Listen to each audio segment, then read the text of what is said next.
अधिनायकवाद का मूल अर्थ प्राचीन रोम के उन दंडाधीशों से है जिन्हें युद्ध या संकट के समय असीमित शक्तियां दी जाती थी।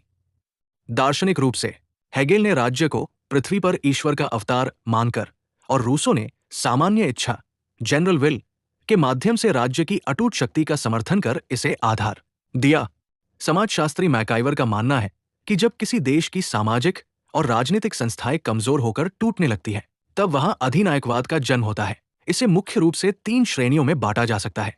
पहला व्यक्तिगत, जहां सत्ता किसी एक तानाशाह या सेना अध्यक्ष के हाथ में होती है। दूसरा संगठनात्मक, जैसे सैन्य जुंटा, सेना के अधिकारियों का समूह या फांसीवाद। तीसरा मार्क्सवादी, जिसे सर्वहारा की तानाशाही कहा जाता है, जिसका अर्थ है कि क्रांति के बाद सत्ता श्रमिक वर्ग के हाथ में आ जाती है। आज के दौर में आधुनिक अधिनायकवाद का एक नया रूप उभरा है, जिसे चुनावी अधिनायकवाद या निर्देशित लोकतंत्र कहते हैं। इसका अर्थ है कि चुनाव तो होते हैं, लेकिन वे निष्पक्ष नहीं होते।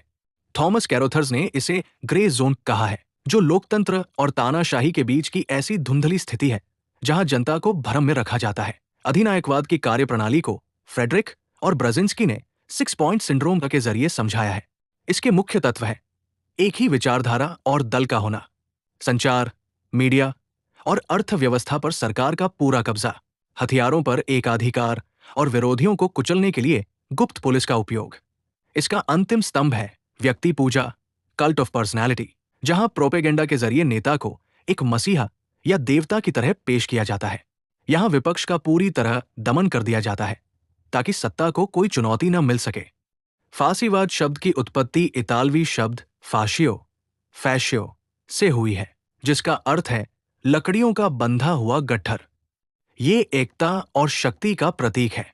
इसके मुख्य नायक इटली के बेनितो मुसोलिनी थे। फांसीवाद एक ऐसी विचारधारा है जो उदारवाद, लोकतंत्र और 1789 की फ्रांसीसी क्रांति के मूल्यों जैसे स्वतंत्रता, समानता और बंधुत्व का पूरी तरह खंडन करती है। इनके लिए व्यक्ति की स्वतंत्रता नहीं, बल्कि राज्य की शक्ति सर्वोपरि है। इसके सिद्धांतों में सबसे प्रमुख है अतर्कवाद, जिसका अर्थ है कि ये विवेक और बुद्धि के बजाय भावनाओं, जुनून और अंधभक्ति को प्रधानता देता है।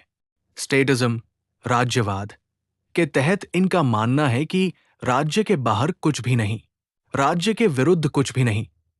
इनके लिए युद्ध केवल राजनीति नहीं, बल्कि राष्ट्रीय गौरव और पुरुषत्व को सिद्ध करने का अनिवार्य तरीका है। जैसे मुसोलिनी कहता था, पुरुष के लिए युद्ध वही है जो स्त्री के लिए मातृत्व।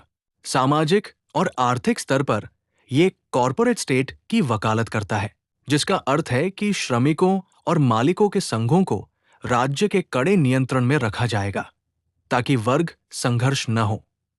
ये सोशल डार्विनिज्म में विश्वास करता है, जिसका अर्थ है कि केवल शक्तिशाली को ही जीवित रहने और शासन करने का अधिकार है। यहां समाज में समानता नहीं, बल्कि पदसोपान, हायरार्की यानी ऊंच नीच को एक प्राकृतिक व्यवस्था माना जाता है। शैक्षणिक दृष्टिकोण से कुछ महत्वपूर्ण तथ्य परीक्षा के लिए अनिवार्य है। मैक्स वेबर ने ऐसी तानाशाही को सुल्तानवाद कहा है, जहां शासक की इच्छा ही कानून होती है। फ्रांज न्यूमैन ने अपनी पुस्तक में फांसीवादी राज्य को बहमत यानी एक विशालकाय अराजक पशु की संज्ञा दी है। वहीं मेनकर ऑल्सन ने तानाशाह को स्थिर डाकू, स्टेशनरी बैंडेट के रूप में परिभाषित किया है, जो जनता को इसलिए लूटता और नियंत्रित करता है ताकि उसका अपना साम्राज्य बना रहे। निष्कर्षतः फांसीवाद शक्ति, अनुशासन और उग्र राष्ट्रवाद का एक ऐसा हिंसक मिश्रण है जो व्यक्तिगत स्वतंत्रता को राज्य की वेदी पर बलि चढ़ा देता है। नाजीवाद का उदय 1930 के दशक में जर्मनी में हुआ, जिसका मुख्य कारण प्रथम विश्व युद्ध में जर्मनी की हार और वर्साई की संधि से हुआ अपमान था। इसके सर्वशक्तिमान नेता एडोल्फ हिटलर थे, जिन्हें फ्यूहर, मार्गदर्शक कहा जाता था। नाजी विचारधारा का सबसे क्रूर स्तंभ प्रजातीयवाद, रेसिज्म था, जिसका अर्थ है आर्य नस्ल को दुनिया में सर्वश्रेष्ठ मानना और यहूदियों के प्रति गहरी नफरत फैलाना। हिटलर की आत्मकथा मीन कैम्फ मेरा संघर्ष इस विचारधारा का आधार है, जिसमें विस्तारवाद और तानाशाही की पूरी योजना दी गई है। उनके प्रचार मंत्री गोएबल्स ने एक ऐसा तंत्र विकसित किया जो झूठ को बार बार बोलकर सच बनाने और जनता की भावनाओं को भड़काने का काम करता था। दूसरी ओर, सैन्य शासन वो व्यवस्था है जहां चुनी हुई नागरिक सरकार को हटाकर सेना सीधे सत्ता संभाल लेती है। इसे अक्सर तख्तापलट, कूप डेटा कहा जाता है। जब सेना के उच्च अधिकारियों की एक परिषद शासन करती है तो उसे जुंटा कहा जाता है। सैन्य शासन की कार्यप्रणाली पूरी तरह से सेना के अनुशासन और ऊपर से नीचे के आदेश, हायरार्की पर आधारित होती है। राजनीतिक विचारक सैमुअल हंटिंगटन ने सैन्य हस्तक्षेप को 3 भागों में बांटा है। पहला, वीटो शासन, जहां सेना नागरिक आंदोलनों को रोकने के लिए हस्तक्षेप करती है। दूसरा, संरक्षक शासन, जहां सेना व्यवस्था को बचाने के नाम पर सत्ता संभालती है। और तीसरा, सुधारात्मक शासन, जहां सेना पूरे राजनीतिक ढांचे को बदलने का प्रयास करती है। ऐतिहासिक तथ्यों की बात करें तो नाजीवाद का अंत, होलोकॉस्ट, यहूदियों का नरसंहार जैसी भीषण त्रासदी के रूप में हुआ। वहीं सैन्य शासन के प्रमुख उदाहरणों में चिली के जनरल पिनोशे और नाइजीरिया के जनरल अबाचा का नाम शामिल है।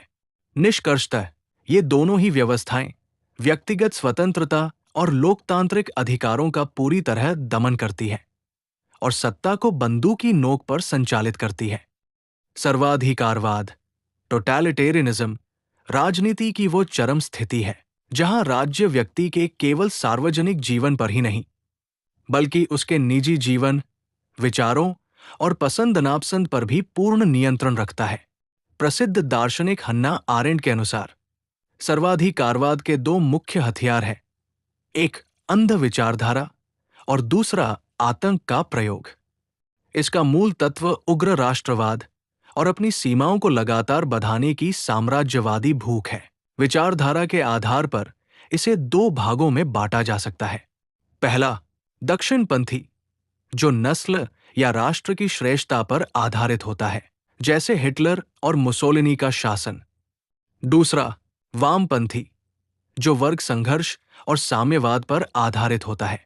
इसका सबसे बड़ा उदाहरण स्टालिनवाद है, जहां साम्यवादी दल के भीतर के लोकतंत्र को खत्म कर एक व्यक्ति की तानाशाही स्थापित कर दी गई। लोकतंत्र बनाम अधिनायकतंत्र की तुलना करें तो लोकतंत्र में स्वतंत्रता के माध्यम से व्यक्ति के व्यक्तित्व का विकास होता है और सरकार चुनावों के प्रति जवाबदेह होती है। इसके विपरीत अधिनायकतंत्र में स्वतंत्रता का पूरी तरह दमन कर दिया जाता है और शासक का व्यवहार पूरी तरह निरंकुश होता है। जहां लोकतंत्र में अनुशासन नागरिकों की सहमति पर आधारित होता है, वहीं तानाशाही में अनुशासन केवल भय और आतंक के बल पर कायम रखा जाता है। न्याय के मामले में लोकतंत्र कानून के शासन और नैतिकता को महत्व देता है, जबकि सर्वाधिकारवादी व्यवस्था में न्याय का कोई स्थान नहीं होता। वहां केवल शासक की इच्छा ही कानून है। निष्कर्षतः लोकतंत्र जहां मानवीय गरिमा और सम्मान को सुरक्षित रखता है, वहीं सर्वाधिकारवाद व्यक्ति को राज्य रूपी मशीन का महज एक बेजान पुर्जा बना देता है।